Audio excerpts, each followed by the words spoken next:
teman-teman, pada kesempatan kali ini, kita akan membahas materi tentang permintaan dan elastisitas yang merupakan konsep dasar penting dalam ilmu ekonomi. Dalam materi ini, kita akan membahas beberapa hal, mulai dari pengertian permintaan, faktor-faktor yang memengaruhi pergeseran kurva permintaan, pengertian elastisitas, hingga elastisitas permintaan. Pertama kita bahas, apa itu permintaan? Permintaan adalah keinginan konsumen membeli barang atau jasa pada berbagai tingkat harga selama mereka memiliki daya beli. Hukum permintaan, jika harga naik, permintaan turun. Jika harga turun, permintaan naik. Kurvanya menurun dari kiri atas ke kanan bawah, menunjukkan hubungan terbalik antara harga dan jumlah barang. Setelah kita tahu apa itu permintaan, mari kita lanjut melihat faktor-faktor yang memengaruhi permintaan. Ada beberapa faktor utama yang mempengaruhi permintaan itu sendiri, yaitu 1. Harga barang itu sendiri. Jika harga naik, maka permintaan turun. 2. Pendapatan konsumen. Semakin tinggi pendapatan, semakin besar permintaan. 3. Selera. Misalnya, konsumsi beras bisa berbeda antar daerah meski harga sama. 4. Jumlah penduduk. Makin banyak penduduk, makin besar permintaan barang pokok. 5. Perkiraan harga masa depan. Jika diperkirakan harga naik, orang membeli lebih banyak sekarang. 6. Harga barang lain. Pada faktor ini dibagi lagi menjadi dua jenis. Yang pertama barang substitusi pengganti, misalnya daging sapi dan daging ayam. Dan yang kedua barang komplementer pelengkap, misalnya bensin dan motor. Jika faktor-faktor ini berubah, maka kurva permintaan bisa ikut bergeser. Mari kita lihat bagaimana pergeseran kurva itu terjadi. Pergeseran kurva permintaan terjadi apabila kurva bisa bergeser ke atas jika permintaan bertambah, atau bergeser ke bawah jika permintaan berkurang, meskipun harga tetap. Selain pergeseran kurva, ada juga konsep penting lain yaitu elastisitas. Mari kita pahami dulu pengertian elastisitas.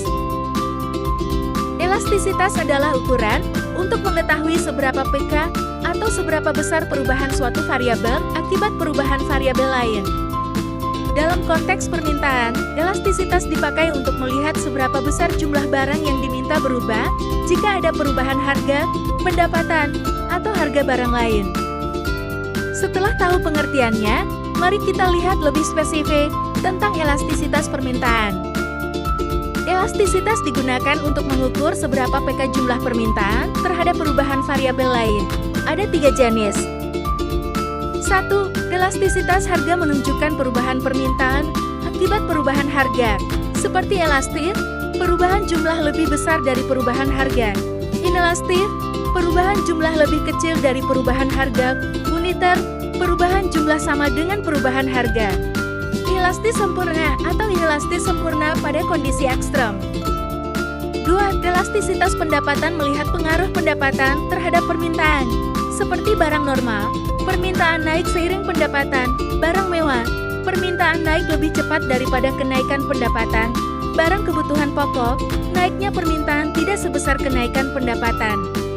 Barang inferior, permintaan turun jika pendapatan naik, contoh mie instan. 3. Elastisitas silang hubungan permintaan dua barang. Seperti substitusi, elastisitas positif, misalnya teh dan kopi. Komplementer, elastisitas negatif, misalnya bensin dan motor.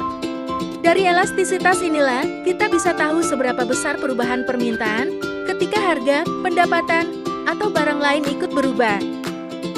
Dari pembahasan tadi, kita bisa menyimpulkan bahwa permintaan adalah keinginan orang membeli barang atau jasa yang dipengaruhi harga, pendapatan, selera, jumlah penduduk, dan barang lain. Elastisitas menjelaskan seberapa besar perubahan permintaan jika harga, pendapatan, atau barang terkait ikut berubah.